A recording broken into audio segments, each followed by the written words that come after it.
Hello, it's System Overview time, and after looking at the Neo Geo joystick this morning, I figured we'd have a look at the console this evening. This is the Neo Geo AES, released in Japan in 1990, I believe it was. They describe it as a 24-bit system, which I suppose is one way of looking at it, though technically it's really just 16-bit. The main CPU is a 6800, which is the same thing you get in the Mega Drive or the Commodore Amiga, and I don't know, early Apple Macs, that kind of thing.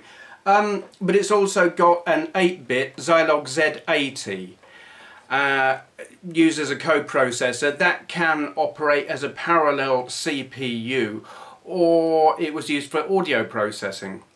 There is also a dedicated audio chip on here, which if memory serves gives it some like 15 sound channels. From memory, not completely sure about that. And there is a dedicated graphics processor on here, which just gives it a crap load of sprites to throw around the screen, and 4096 colours. Don't ask me what the processor's called, because I don't remember. In fact, I don't think I ever knew. Looking at the thing itself, it's really simple and basic. There's nothing fancy about it. It's elegant. You've got your cartridge slot there with the little dust flaps to keep all the dust out. You've got your reset button there. You've got a volume control there, joystick in there and there, on off switch, and a memory card slot. I haven't actually got a memory card for this, but it's got to be one of the first games that actually, or games consoles that took a memory card, I think, given that this came out before the PS1 and Saturn and such. Saturn didn't exactly have memory cards either, did it? Yeah. And on the back you've got a, is that RGB? Can't see. What the hell's that? AVL, whatever, and a power socket.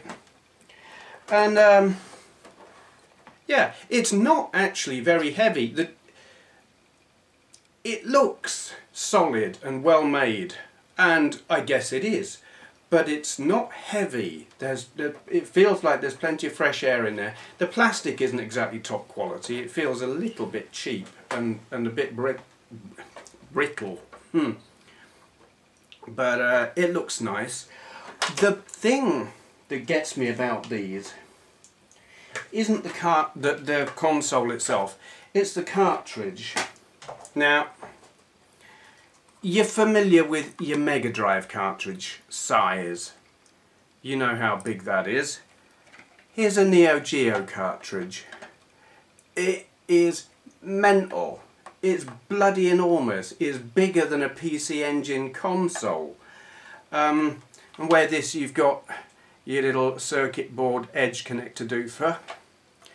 Here you've got two of them, and they're enormous, absolutely bloody massive. The thing about these, apart from the fact that they're immensely expensive, they were back then, they still are now, they've got masses and masses of data on them.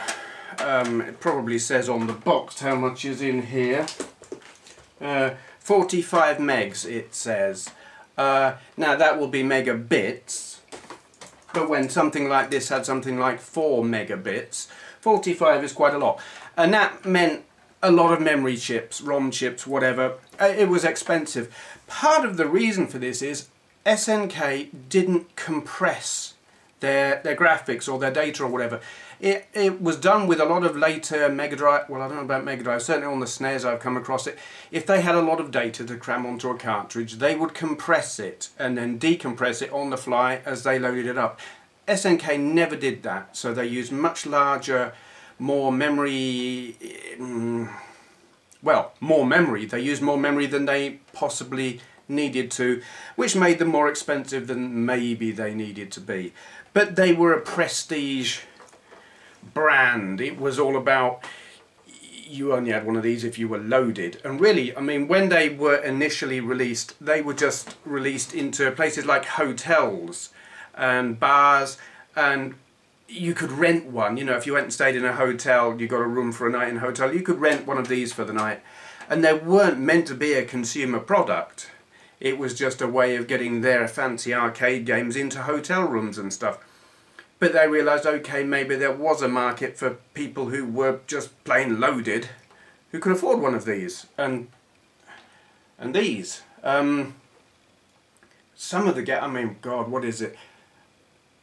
What's that one? Metal Slug on the AES. I have seen it sell on eBay for over £1,000 on an original AES cartridge, not your converted MVS one. They're crazy. They're absolutely insane. I've only got 2 of these and I was given this one. Thank you, Joseph. I haven't forgotten who gave it to me. Yeah, I have looked and seen them in various places and thought, I wouldn't mind getting one, but, well, they're so expensive. But there you go, that is the Neo Geo AES. Very, very, very impressive piece of hardware. Insanely expensive. Okay, thank you for watching.